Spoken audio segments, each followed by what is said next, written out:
السلام علیکم۔ بسم اللہ الرحمن الرحیم۔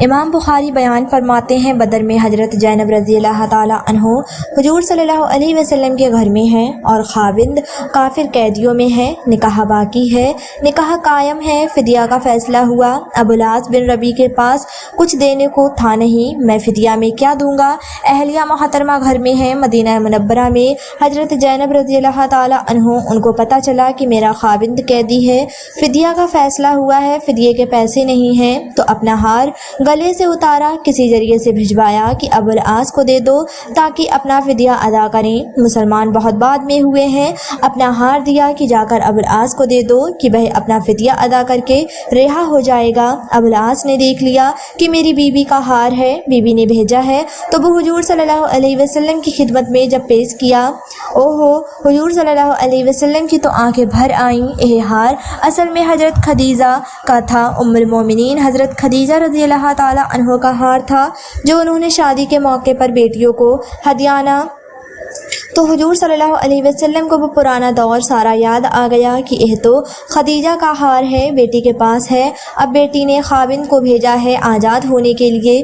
تو حضور صلی اللہ علیہ وسلم نے سفارش کی۔ عام طور پر حضور صلی اللہ علیہ وسلم سفارشیں اس قسم کی نہیں کیا کرتے تھے۔ حضور صلی اللہ علیہ وسلم نے فرمایا کہ دیکھو بھائی، یہ خدیجہ کا ہار ہے، بیٹی کے پاس ماں کی نشانی ہے، اگر تم اجازت دو تو یہ زینب کو واپس کر دوں؟ یا رسول اللہ حاضر ہے، پیش کر دیں۔ جاہلیت کے زمانے میں کافر اور مسلم کا نکاح ہوتا تھا۔ بلکہ ایک اور واقعہ بھی ہے، بخاری شریف میں ہی حضور صلی اللہ علیہ وسلم ابو العاص کی بڑی تعریف کیا کرتے تھے کہ یہ بڑا جری جوان ہے، شریف جوان ہے، بڑی تعریف کرتے تھے کہ بڑا وفادار نوجوان ہے، حالانکہ کافر تھا، اس نے بھی پھر وفاداری نبھائی۔ خیر، ایک دفعہ ابو العاص قیدی بن کر آ گئے، کسی مارکے میں قیدی ہو گئے کہ کافر تھے، لڑتے تھے، قیدی بن کر مدینہ منورہ آ گئے۔ نبی کریم صلی اللہ علیہ وسلم کا ضابطہ یہ تھا کہ فیصلہ ہونے تک قیدی کو مسجد کے ستون سے باندھ دیا جاتا تھا، ستون سے باندھ دیا کہ صبح فیصلہ کریں گے۔ بیوی کو پتہ چل گیا کہ میرا خاوند پکڑا ہوا آیا ہے اور ستون سے بندھا ہوا ہے، صبح اس کے مقدر کا فیصلہ ہونا ہے، فیصلہ قتل بھی ہو سکتا ہے، فیصلہ رہائی بھی ہو سکتا تھا، فیصلہ جرمانہ بھی ہو سکتا تھا، فیصلہ کچھ بھی ہو سکتا تھا۔ بخاری شریف کی روایت ہے کہ صبح نماز کے بعد زینب رضی اللہ تعالیٰ عنہ گھر سے آئیں، دروازے کے اوٹ میں کھڑی ہوئی، یا رسول اللہ، اس قیدی کو میں نے پناہ دے دی ہے۔ قیدی کون ہے؟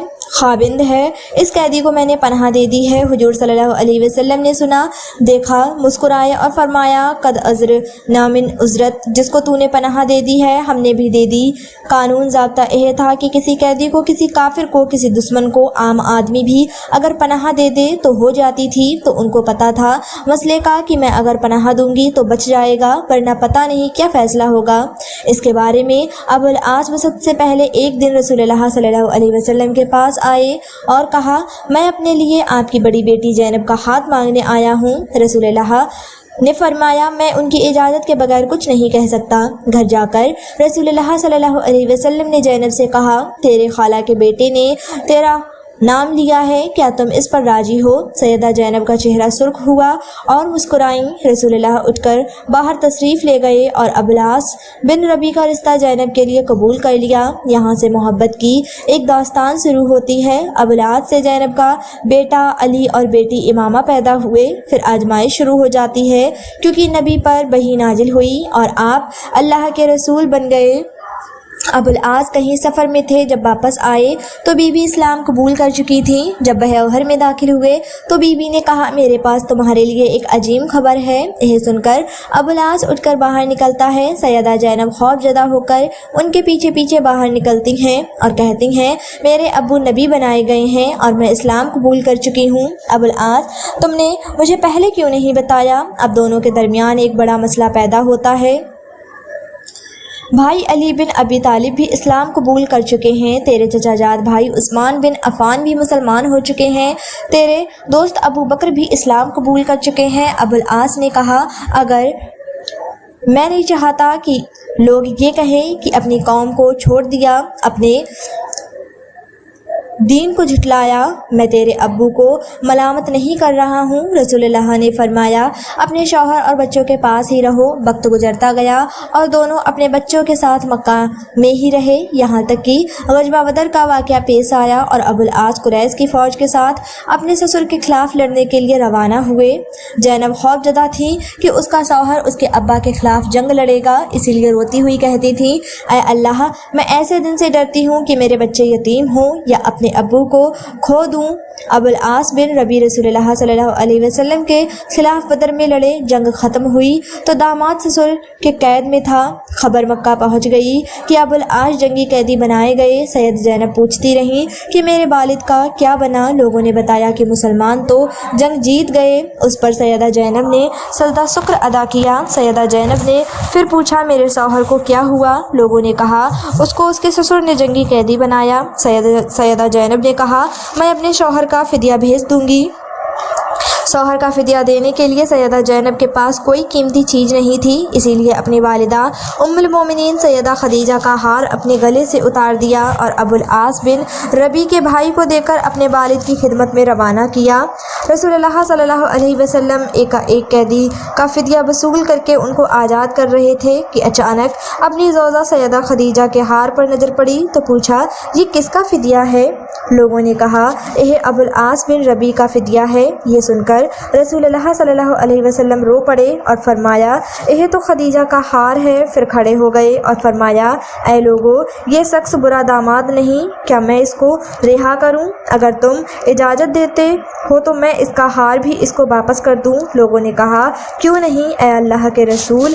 رسول اللہ صلی اللہ علیہ وسلم نے ہار ابو العاص کو تھما دیا اور فرمایا زینب سے کہو کہ خدیجہ کی ہار کا خیال رکھیں۔ پھر فرمایا اے ابو العاص، کیا میں تم سے تنہائی میں کوئی بات کر سکتا ہوں؟ ان کو ایک طرف لے جا کر فرمایا اے ابو العاص، اللہ نے مجھے کافر شوہر اور مسلمان بیوی کے درمیان جدائی کرنے کا حکم دیا ہے، اسی لیے میری بیٹی کو میرے حوالے کرو گے؟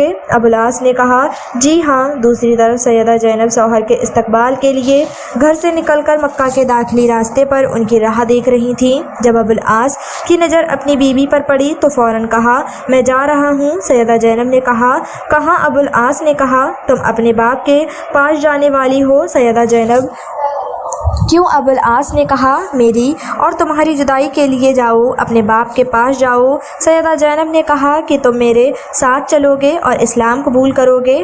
ابو العاص نے کہا نہیں۔ سیدہ زینب اپنے بیٹے اور بیٹی کو لے کر مدینہ منورہ چلی گئیں، جہاں 6 سال کے دوران کئی رشتے آئے مگر سیدہ زینب نے قبول نہیں کیا اور اسی امید سے انتظار کرنے لگیں کہ شوہر شاید اسلام قبول کر کے آئے گا۔ 6 سال کے بعد ابو العاص ایک قافلے کے ساتھ مکہ سے شام کے سفر پر روانہ ہوا۔ سفر کے دوران راستے میں صحابہ اکرام کی ایک جماعت نے ان کو گرفتار کر کے مدینہ لے گئے۔ مدینہ جاتے ہوئے ابو العاص نے سیدہ زینب اور ان کے گھر کے بارے میں پوچھا۔ فجر کی اذان کے وقت وہ سیدہ زینب کے دروازے پر پہنچا۔ سیدہ زینب نے ان پر نظر پڑتے ہی پوچھا کیا اسلام قبول کر چکے ہو؟ ابو العاص نے کہا نہیں۔ سیدہ زینب ڈرنے کی ضرورت نہیں، خالہ جاد کو خوش آمدید، علی اور امامہ کے باپ کو خوش آمدید۔ رسول اللہ صلی اللہ علیہ وسلم نے فجر کی نماز پڑھائی تو مسجد کے آخری حصے سے آواز آئی میں ابو العاص بن ربی کو پناہ دیتی ہوں۔ نبی نے فرمایا کیا تم لوگوں نے سن لیا جو میں نے سنا ہے؟ سب نے کہا جی ہاں اے اللہ کے رسول۔ سیدہ زینب نے کہا اے اللہ کے رسول، ابو العاص میرا خالہ جاد ہے اور میرے بچوں کا باپ ہے، میں ان کو پناہ دیتی ہوں۔ نبی نے قبول کر لی اور فرمایا اے لوگو، یہ برا داماد نہیں، شخص نے مجھ سے جو بھی بات کی سچ بولا اور جو وعدہ کیا وہ نبھایا۔ اگر تم چاہتے ہو کہ اس کو اس کا مال واپس کر کے اس کو چھوڑ دیا جائے، اپنے شہر چلا جائے، مجھے پسند ہے۔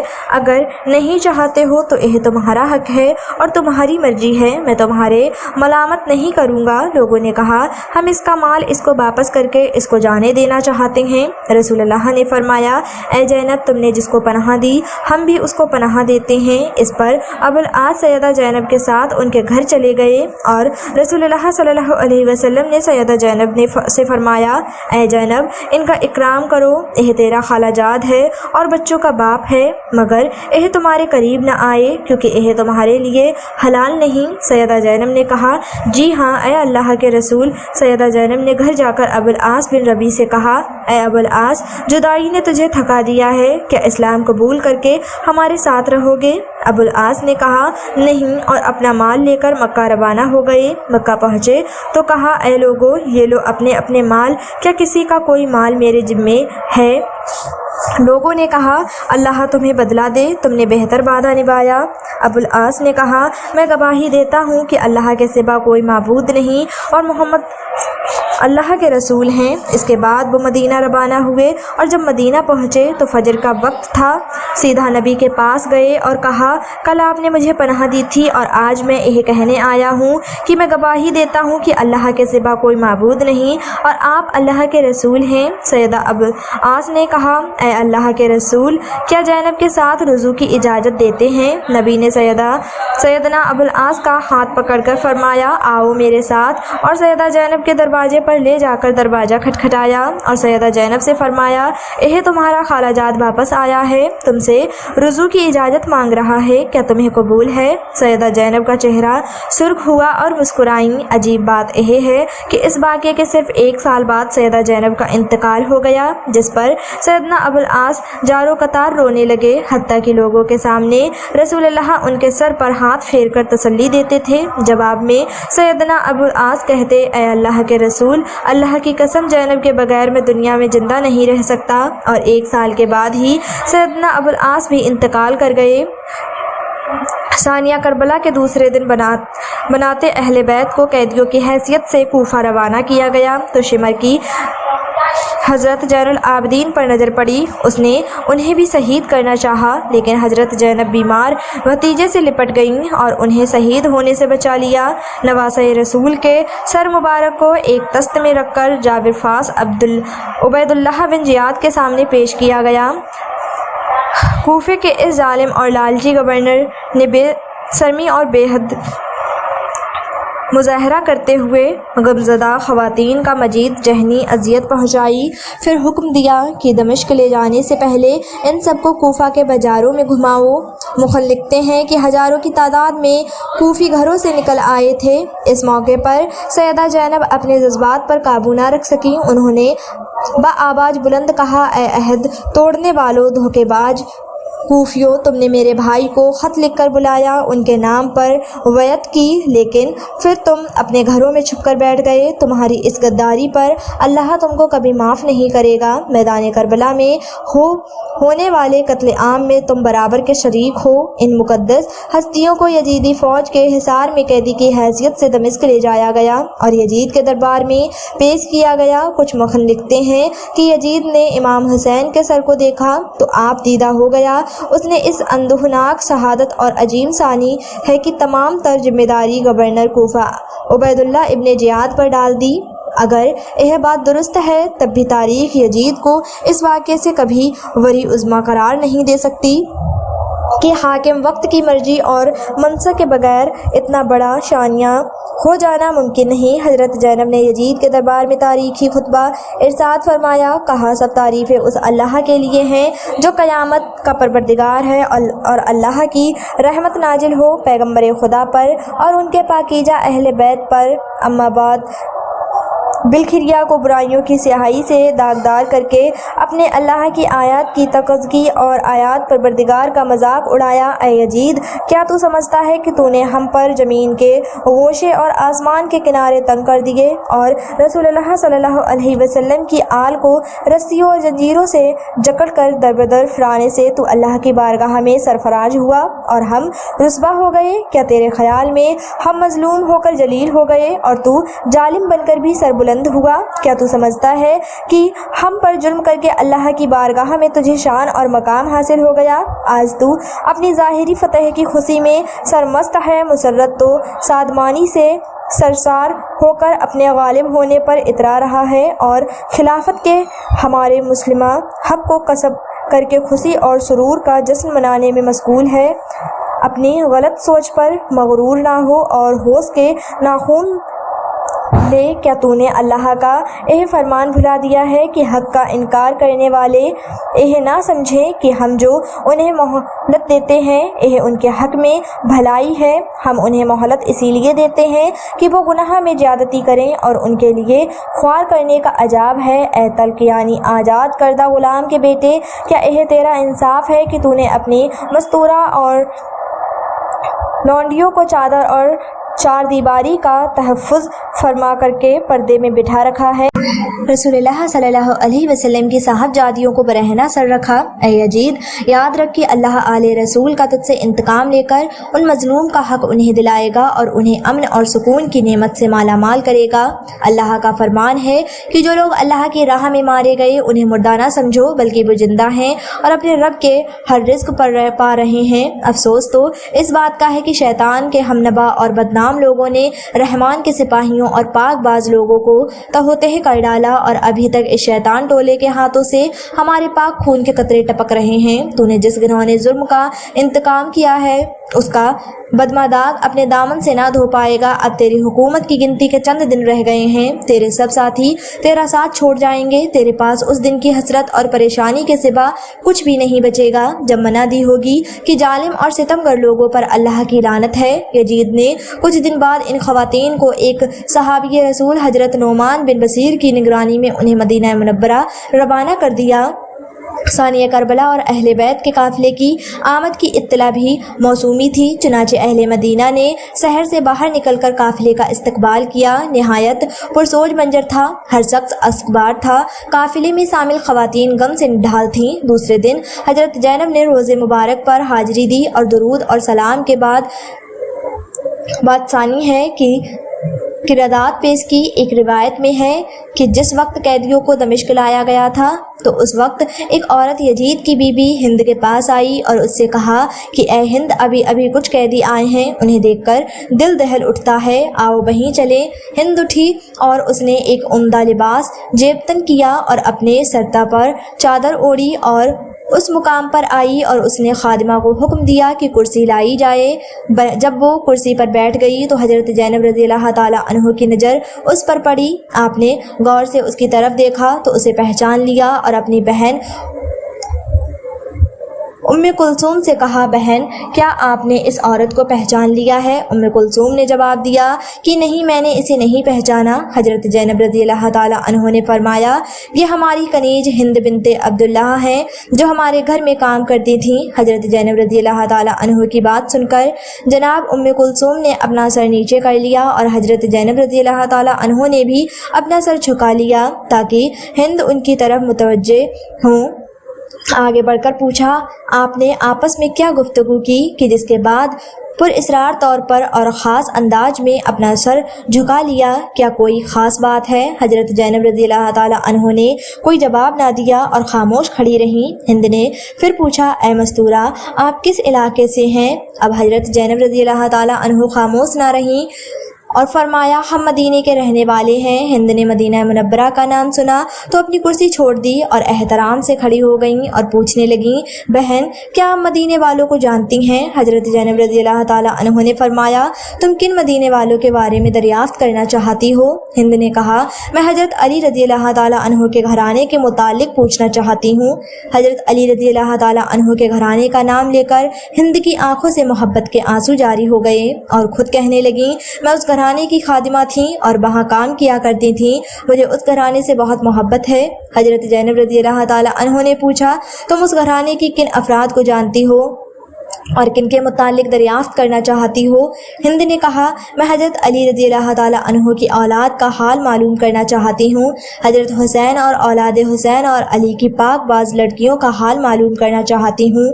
خاص طور پر میں اپنی آقازادی زینب اور ام کلثوم کی خیریت دریافت کرنا چاہتی ہوں اور اسی طرح فاطمہ الزہرا کی دوسری اولاد کے متعلق معلوم کرنا چاہتی ہوں۔ حضرت زینب رضی اللہ تعالی عنہ نے ہند کی بات سن کر اشکبار آنکھوں کے ساتھ ساتھ جواب دیا، تو نے جو کچھ پوچھا ہے میں تفصیل سے تجھے بتاتی ہوں۔ تو نے علی کے گھر کے متعلق پوچھا ہے تو ہم اس گھر کو خالی چھوڑ کر آئے ہیں۔ تو حسین کے متعلق دریافت کرتی ہے تو دیکھو تمہارے امام حسین رضی اللہ تعالیٰ عنہ کا سر تمہارے شوہر یزید کے سامنے رکھا ہے۔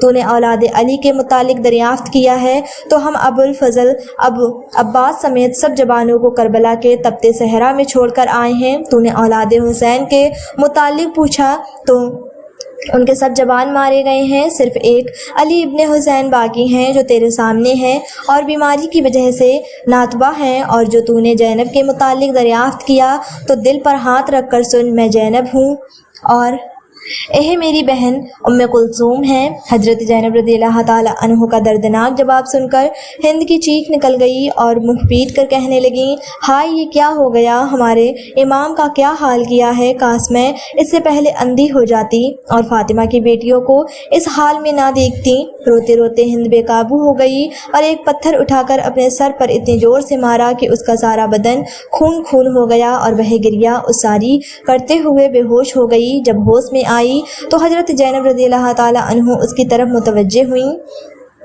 ممکن ہے تمہیں اذیت پہنچائیں، ہم اپنی مصیبت کے وقت گزار کر لیں گے، ہم نہیں چاہتے کہ ہماری وجہ سے تمہارا سکون تباہ ہو جائے۔ ہند نے جواب دیا، با خدا مجھے حضرت حسین رضی اللہ تعالیٰ عنہ سے زیادہ کوئی چیز عزیز نہیں ہے، میری زندگی کا سکون ختم ہو چکا ہے، اب میں اپنی زندگی کے باقی لمحہ اسی طرح روتے ہوئے گزاروں گی۔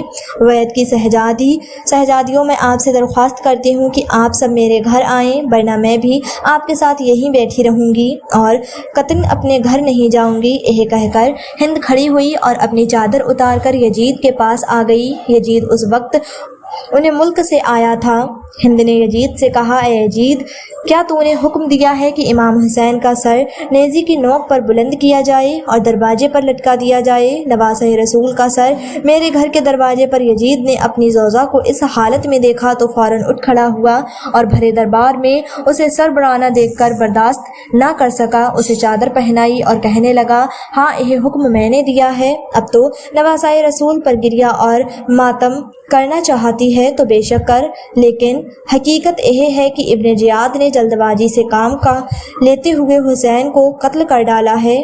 جب یزید نے مکر و فریب سے بھرے ہوئے جملے کہے تو اس وقت اس نے ہند کو چادر اڑائی تو ہند نے کہا، اے یزید، خدا تجھے تباہ اور برباد کرے، اپنی زوجہ کو بھرے مجمع میں سربراہنا دیکھ کر تیری غیرت جاگ اٹھی ہے، مگر رسول اللہ صلی اللہ علیہ وسلم کی صاحبزادیوں کا سربراہنا بازاروں میں اور درباروں میں لایا ہے اور ان کی چادر چھین کر انہیں نامحرم کے سامنے لاتے وقت تیری غیرت کہاں گئی تھی؟ اے یزید، لعنت ہو تجھ پر، یہ کہہ کر وہاں سے چلی گئیں۔ مخن لکھتے ہیں کہ کچھ عرصے بعد مدینہ منورہ میں قیام کے بعد حضرت زینب اپنے شوہر اور بچوں کے ساتھ شام چلی گئیں۔